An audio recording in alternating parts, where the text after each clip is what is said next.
Hello, everybody. My name is Eric Comley. I'm the Garrard County 4-H Youth Development Agent, and I have decided that since we're in this virtual world right now, that I want to start to open up some different avenues of conversation. And one of the things that I wanted to talk about with people not only in our community but around our state, and as we find different folks that will participate, is start to have these career conversations. I want to talk about what people are doing in their job or in their career, and how did they get there, and kind of the process, so that young people have an idea of the careers that exist out there. And if there is a particular interest to them, that they can reach out maybe to me, and I can begin to put them in contact with some of those people who have that particular career. So with me today is what we would refer to in 4-H world as the head clover. This is Dr. Mark Maines. He is the Assistant Director of 4-H Youth Development Programs at the University of Kentucky in the Cooperative Extension Service in the College of Agriculture, Food, and Environment. So good morning, or good afternoon, I guess, right now, Dr. Maines. How are you? I'm doing good, Eric. How are you today? I'm doing well. So the way that I wanted to do this, and I kind of explained to you, is I wanted to work my way from in the past all the way up to what you are currently doing, and then we'll kind of go from there and ask you a little bit about your particular position, okay? Sure, sounds good. All right, so the first thing I want to ask you is, what do you remember that you wanted to be when you were a kid? Like, so what was like your aspiration? This is what I want to be when I grow up. Sure. So, like a lot of kids who are interested in science or biology, I was convinced I was going to be a veterinarian. And so I started working toward that. So I really wanted to be a veterinarian. And that was a couple reasons. Number one, I started in 4-H when I was 9 years old and did a lot of animal projects. I've always liked science. I've always liked biology and zoology. You know, I went through a stage where I wanted to be a marine biologist, not a whole lot of opportunity for that for a Kentucky 9-year-old. Then I wanted to be a veterinarian. And as I got a little bit older, I decided I didn't want to be a veterinarian, but I originally graduated high school and went to college with the idea of being a biotechnologist who would work with helping endangered species to flourish. And I live near Cincinnati, so we have the Cincinnati Zoo, and they had the CREW, our Center for Reproduction of Endangered Wildlife. And when I started college, my goal was to go into that field. All right, excellent. So what was your first job, that your first, like, fill out an application and you were hired for this particular position? In college, or my first Oh, I'm after? talking very first one. Okay. What was Dr. Mark Main's very first job?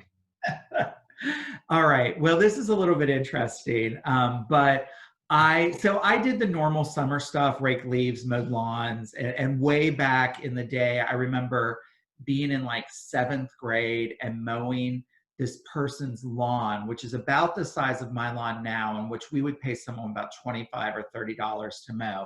I remember she used to pay me, and it was awful. Like she was mean, and she only paid me $7 to mow her lawn. It took me like 3 hours. So different times. But my first like job where I filled out an application is there is a flea market that is up by us, and my uncle worked there, I think. And you know, my dad said, you need to get a job. And I was a freshman in high school. And so I started my career at the Richwood Flea Market in Boone County, Kentucky as the garbage man.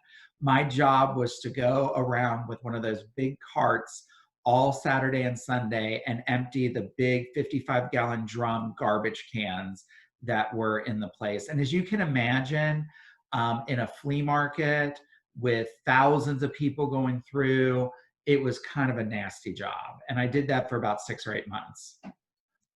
It sounds wonderful. It was. Yeah.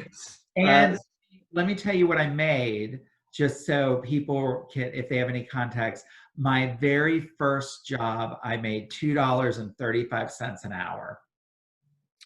Wow, that's quite the investment that you were making there in your economy. So, you know, obviously you've transitioned out of being a garbage man and into the position that you're into, or at least for at the flea market. So the next question I have is, did any of your previous jobs, and this obviously, I mean, you can reference back to your position at the flea market if you'd like, but did any of your previous jobs prepare you for your current position? So you can kind of work your way up through the other jobs that you've had. Yeah. So, you know, I think the important thing, and for those of you that were watching, that was my son that popped his head in the frame there for just a quick second. If you wonder why I grew two heads all of a sudden, but I think for me, and I would not have believed this at the time, but looking back, I can say this. I did learn something from every single job I did. And so for that first job, what it kind of taught me is that you're not too good to do anything. You know, I started out as a garbage man. I cleaned the bathrooms.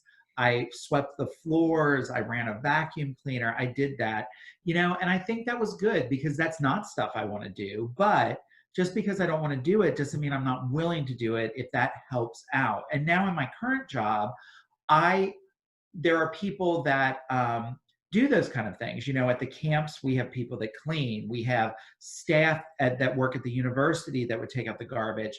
But, you know, I'm not above helping them out or doing that if need be. We all have our jobs, but you need to be able to pitch in. And so I think that was a really good thing. The other thing is I started working in when I was a freshman in high school, and I kind of did summer jobs prior to that. And so one thing my dad always has told me, and I appreciate hearing this, is that, you know, he's very proud of me because pretty much from as soon as I could, I did some type of job. And I worked throughout high school and college. I worked at a bookstore. I worked at a pharmacy or a drugstore. And I also worked in a laboratory on campus. So I had 3 jobs for most of college. And then when I got out of school, I started a profession, you know, pretty much right away. And so I think I've learned you're not too good to do stuff that needs to be done.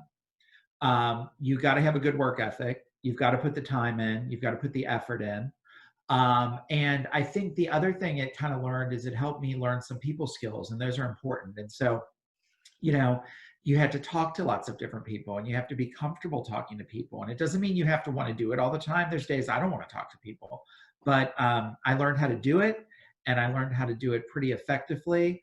And I'm always learning to be better at it. But there's so many skills that you would learn from any type of job that go beyond just related to that specific thing that you're doing, as long as you're willing to learn and look back. And so I really think that's where I learned some valuable skills.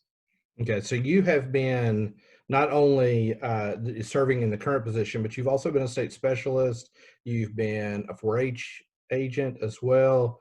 Did you serve in any other positions in extension prior to or No, around pretty that? much. When I graduated college, and when I went to college, I was going to be a biotechnologist. Halfway through, I decided I wanted to work in the school system as a science, chemistry, and biology teacher.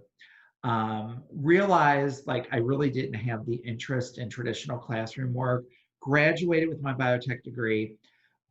Needed a job, was living at home, worked for my local health department as sort of a computer support technician for about 8 weeks. And then the position of 4-H agent opened up in the county I grew up in. And I applied for it and got it. And that was about 21 years ago. And so I've been within the extension system and the university system pretty much since my very first professional job. I had a very short-term one with the local health department, but pretty much my first full-time job was as a 4-H agent, and then I went up through the system as you'd already described. Okay. So, so in your current position, what are the qualifications? And so like just some references, like what degree is required? Is there a years of service requirement for that? And do you, in the extension system, do you naturally move up from one position to the next, or and kind of explain that? So within the cooperative extension service, we really don't have a laddered system where if you have X number of years of service plus a degree or whatever, you move up in terms of your position. So for example, you might start as an extension 4-H agent and you retire 30 years later as an extension 4-H agent. Now within that job of extension agent, there's different levels on a career ladder. But you don't move from agent to specialist to director or something like that. They're different positions, but they are connected. And so for my position that I have now, it It was PhD required. So while I was working as an extension agent and specialist, I completed my bachelor's, then master's, then my doctoral program and got my PhD. And as state leader, it was PhD or experience required. And the university kind of says, you need to, in order to apply for the job, you need to either have your doctorate, your PhD, or you need to have a master's plus so many years of experience. And so I could have applied without a PhD, but it just helped my application that I had it. Although if you had had a master's and 7 years of experience, it would be equivalent and so on. But it definitely makes you more competitive, although it's not a strict requirement. Additionally, there was no specific degree requirement. My bachelor's was in biotechnology, my master's was in career and technical education, and my doctorate was in family science. So in my case, I had a pretty diverse background. Those are pretty different fields of study. And I think that's helpful because to be a 4-H professional or 4-H director like I am, it doesn't require a certain degree. It requires a certain level of degree, but not a certain type of degree. But you definitely need to have experience and familiarity with the extension program.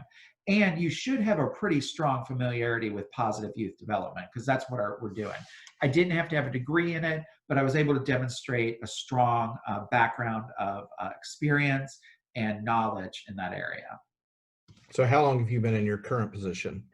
So I was an extension agent for 5 years, a specialist for about 13 years, and I've been in this current position for, I think this is getting ready to start my 5th year, if I recall, something like that. So about 5 years for this position.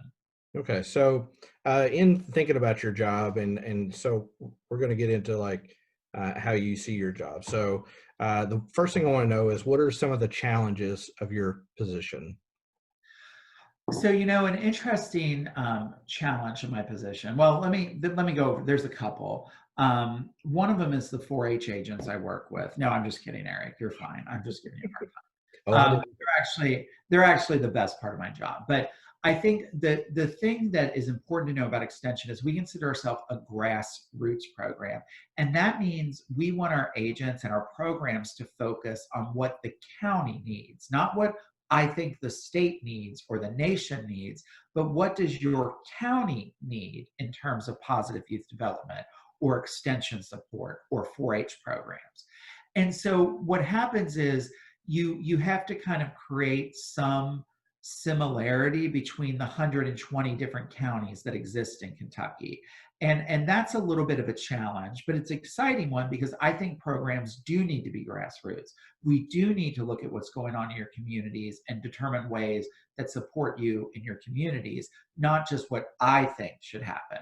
But the one challenge I have is try to take all of those 120 different 4-H programs and create some sense of commonality between them or way they're all alike so that when I do reports or presentations or share information, I'm not talking about 120 different counties. I'm talking about one 4-H program. So that's sort of a challenge. The other thing I think that has been a challenge, and I've learned this over the last 5 years as I've been in this job, is I had a mentor of mine, and for you all, I think it's so important you should find mentors, whether it's personal or professional mentors. It doesn't have to be one person, it can be a number of people. But I've had several mentors who've helped me grow as a professional over the years. And one of them said, the higher you go in an organization, the less control you have over your schedule. And that is very accurate because you would think as the head of all the 4-H programming in Kentucky, I'd be able to do kind of what I wanted to some degree. But the reality is you are now more responsible to not only 120 counties worth of 4-H staff, but also all the administrators in the extension service and at the university and in the college. So I have way more meetings now. I have just way more of everything. Everyone when I started this job said, what's the most different thing about this job from what you expected? And I think I expected everything I did, but I didn't expect how much of it I would do. You know, just putting out fires or trying to address problems. And then one part of my job that I think is important and I value it, but I personally don't love it, is having to deal with fixing problems or situations. You know, by the time something gets to my plate, it's usually pretty serious. The parents or kids are pretty upset. And I'm often put in a position of telling people no, or not being able to help them in the way that if it was just about them, I would want to help them. But when I make a decision, I have to think how it's going to impact every other 4-H member in Kentucky, every other family, and every other county. And sometimes that means I have to tell individuals no in order to keep our rules consistent and fair for the other, 120 counties worth of kids in the Commonwealth. So that's a necessary part of my job, but it's never something I enjoy. So what about some of the joys of your job? What are some of the things that you look forward to uh, Well, as as you start each day? Well, I think number one, I love to help people. I love it when we're able to kind of figure out an issue or figure out a program or do something that helps people. Because I think that's something I've always liked, is helping people, and I'm able to do that in some manner every day, big or small. The other thing I really love about my job is the 4-H agents. We have about 144 4-H agent positions in Kentucky, and if I had an unlimited amount of money, I couldn't pay those people what they're really worth. They sacrifice so much of their time with their own families and loved ones and social lives to meet with kids and parents when they're available, which is nights and weekends. So you imagine if you're at school all day and you do your 4-H program in the evening, that's what you're doing on your free time. But your 4-H agent has to be in the office a big chunk of the day, and they're giving up their evening all for work, taking it away from their family. So, and they do it graciously, and they do it happily, and they do it with the goal of helping kids because they really care about them. And I just have the utmost respect for our 4-H agents.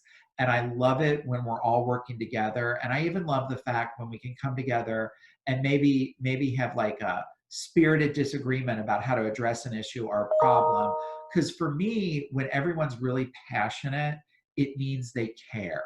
And we have so many 4-H staff in the state that really do care about the people and the program and the kids that they're working for. And Oh, oh, I'm and sorry. the other thing and just the other thing I really like is I'm really proud to work for the University of Kentucky's Cooperative Extension Service and the College of Ag. I am a College of Ag 3-time graduate at UK. I bleed blue, although I'm not a sports fan. I bleed academic blue. I love everything that we're doing. As a university, I respect our President Capilouto and his mission. And so I'm really thrilled to be able to work for a flagship university like UK in the Commonwealth. So that's something else I love about my job. So the last question that I have for you is that if somebody wanted to pursue this a career and your career, then what would be your advice to them? So if you wanted to pursue a similar path, I think the first thing you need to do is you need to be a 4-H agent or professional. You need to know where that experience is. And you really have to have that base understanding of them in order to move upward in the system. So in order to be a 4-H agent in Kentucky, you need to have a bachelor's degree. That can be a Bachelor of Arts or a Bachelor of Science from any university or college. It can be in any field. We don't have certain degree requirements, but it would be helpful to have something related to positive youth development or nonprofit management. And then I would try to get in the system and get experience.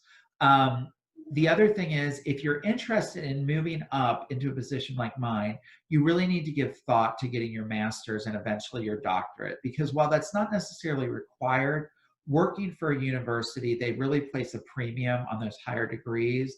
And so you need to think about that and what you're doing. And if you're at your age now, if you really want to start figuring out what you want to do, I would get as involved as a volunteer, a teen volunteer, or do as much project work as you can.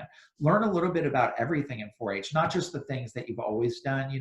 If you're a sewing and textiles person, reach out and try to do an animal project or a science project or communication and leadership. So I think all of those.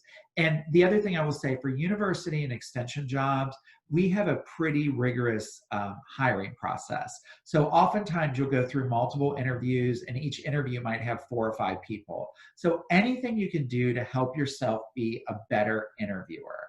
How to do a resume, how to answer questions, how to make sure that the limited space on your resume and the limited time you have in an interview is used to your advantage, so that you're always sharing information. And I'm excited that we have a 4-H resume and interview skills contest at our state level and in our counties.